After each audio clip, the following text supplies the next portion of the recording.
So this is going to be another serial review. This one's called Batman and Robin from 1949.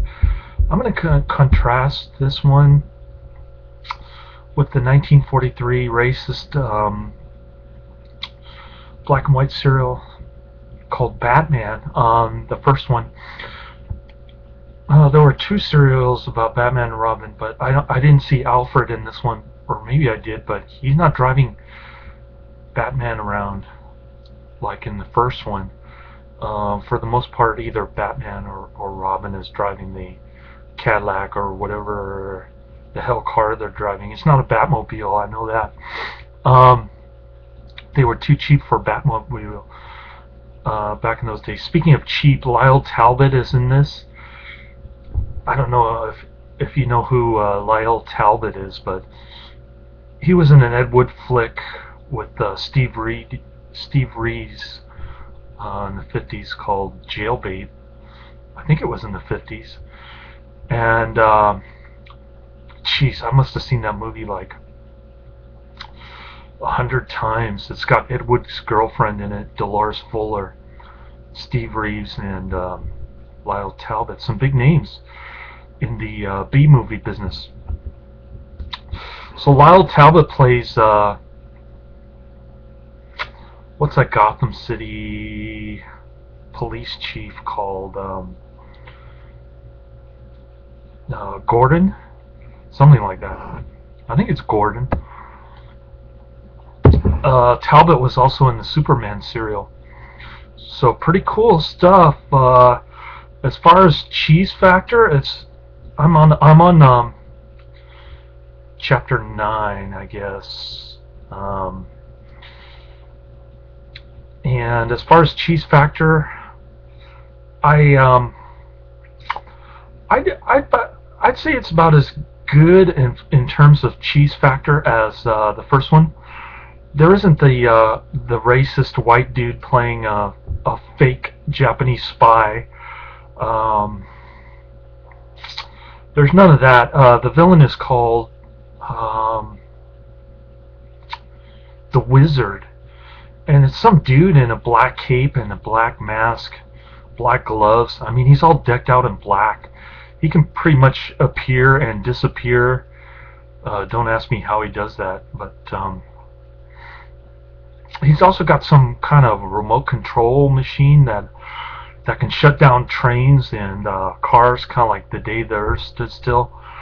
I don't know which movie came first, this one or The Day the Earth Stood Still, but one of them ripped off this idea. So this remote control machine runs on diamonds, and it's kind of cool because you're kind of guessing who's the wizard is. It could be the inventor of the machine, it could be the news reporter, the private detective, it could be Valerie Vale's brother.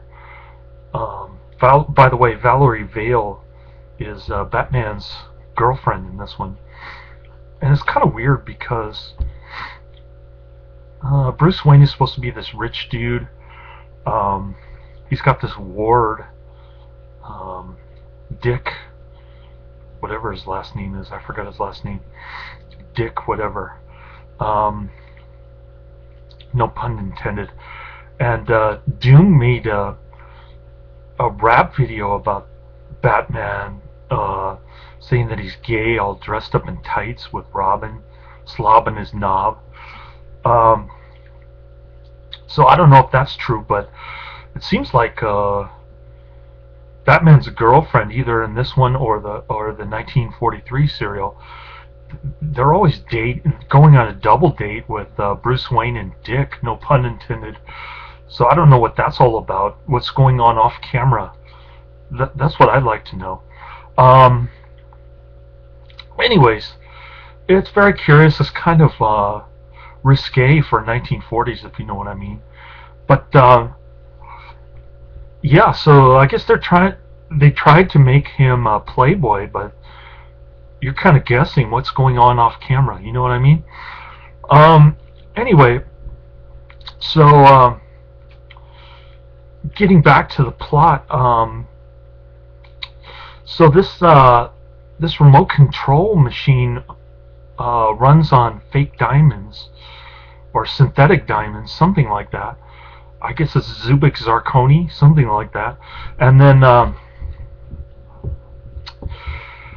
it's pretty cool because by the time of the 9th episode, the wizard talks about an even more advanced Zubik Zirconi that's resistant to friction. So that's kind of interesting. The other thing that I wanted to say about this is that, getting back to the cheese factor, yeah, so there's no racist white dude playing a Japanese spy in this one. That kind of lowers the cheese factor a little bit. But then, to bring it back up another level, there's Batman getting his ass kicked a lot more, and getting bonked over the head, getting punched out and stuck in a fire or a room filled with carbon dioxide. Man, that dude is always getting his ass kicked in every single cliffhanger. He's on the floor, face down, either unconscious or wide awake, shaking his head like this. Oh! So that's pretty cool. I mean, he's kind of like Doctor Who. He doesn't use any weapons, any guns, or even pepper spray. But you'd think if he was smart fighting all these criminals, sort of like a private security force against crime in Gotham City, he would at least get some pepper spray to protect himself, because it's usually like 6 dudes against 1 or 2. So yeah, you could throw boxes on top of people and hide behind rocks for a while, but eventually you're going to get conked over the head, or they're going to lock you in a room and set it on fire. You know what I mean? So so that's the cheese factor in this one that brings it up a notch. I mean, yeah, it's in certain aspects it's not like the first one. It doesn't have Alfred as much, and there's no racism against Japanese people in this one. But then the cliffhangers, I think, are more cheesy in this one. That's just my opinion. So there you have it. That's the end of my review. Next up is Batman Mask of Phantasm, something like that. It's a cartoon from 1993, I think, and the reviews look pretty good. So yeah, I'm in Batman mode. My son's stoked. He's not here right now, but sometimes I watch it with him when his mom's not around. He's in love with Batman. All he ever talks about is Batman, Superman, and Spider-Man. He's got 1 Batman shirt, 2 Superman shirts, 1 Spider-Man shirt. That's all he wears all week long.